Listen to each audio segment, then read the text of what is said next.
Well, Joe, I'm on the flip side there. I don't think Xavier really belonged. I Ooh. was really surprised when Xavier was not being mentioned during the North Carolina slander. I mean, they were 1-9 in quad one games. They were lower in Ken Palm, lower in net than North Carolina. They were not really a team that I felt deserved to get in here, and I'm going to fade them in this spot.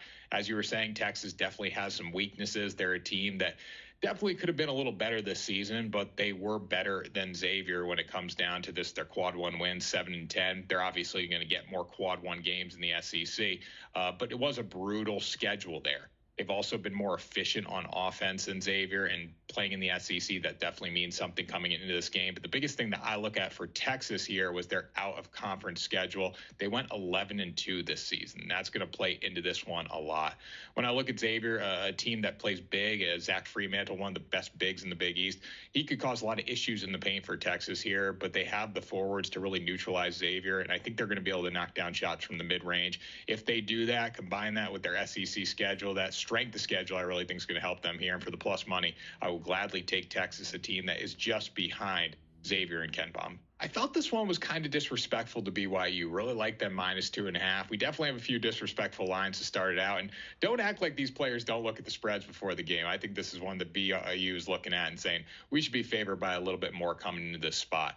VCU is a tremendous team. Max Scholga, he's one of my favorite mid-major players. Been that way for years. I really like the way he plays stylistically. He's very good, but this is a tough matchup for VCU coming in this spot. BYU is a team that really matches up well in terms of how they can score. As you were saying before, VCU has the significant defensive edge. But when it comes down to it, offensively, the Cougars rank 11th in Ken Palm. They can score at will here. And I think if this becomes a shootout, BYU has the team to ultimately get over the hump here. We saw it tonight with North Carolina and San Diego State. The better offensive team tends to win, and that's the way it is in March Madness. That's my biggest reservation about St. John's coming to the tournament. They don't have that consistent offense. I would rather lean on offensive teams than defensive teams, because if you can put up 85 to 90 points, even in the low 80s, you give yourself a really good chance to win and cover here. So I think BYU just has too much offensively and finds a way to cover in this game.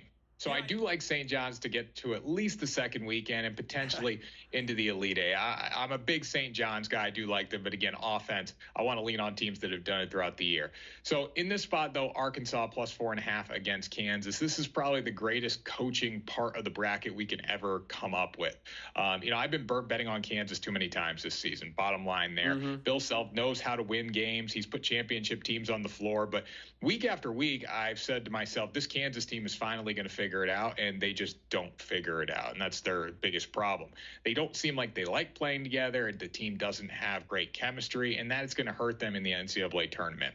All things equal, Kansas is a much better team than Arkansas. There's no denying that. And when you look at Adu Thiero, he's not going to play for Arkansas. Has not played since late February. Thought he could potentially get back for this game, but the knee injury is still holding him back.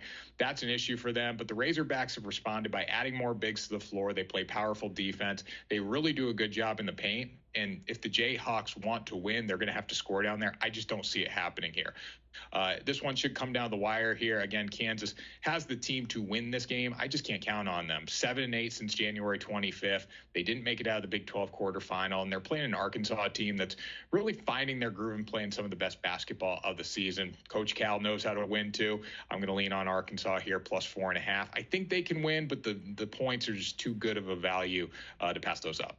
Yeah. This one scares me a little bit more because I saw High Point really struggle in their conference tournament, but they found a way to obviously get it done. However, they just fell behind a little too much for my liking. But I do like High Point +7.5 against Purdue. Now, Purdue has the Big Ten Player of the Year on their side in Braden Smith, averaged 16, 5, and 9 this season. But the issue is he's just 6 feet tall. Purdue had that luxury of having Zach Edey for a long time. And when you have him, you really don't need to think of size elsewhere. Now in that post-Edey era, they didn't really fix the issue.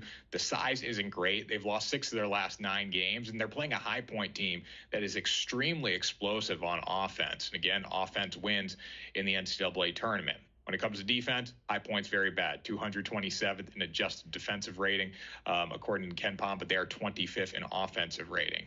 Again, if they struggle defensively, that could be an issue here, but I'd rather lean on offense. They still went 29-5 this season.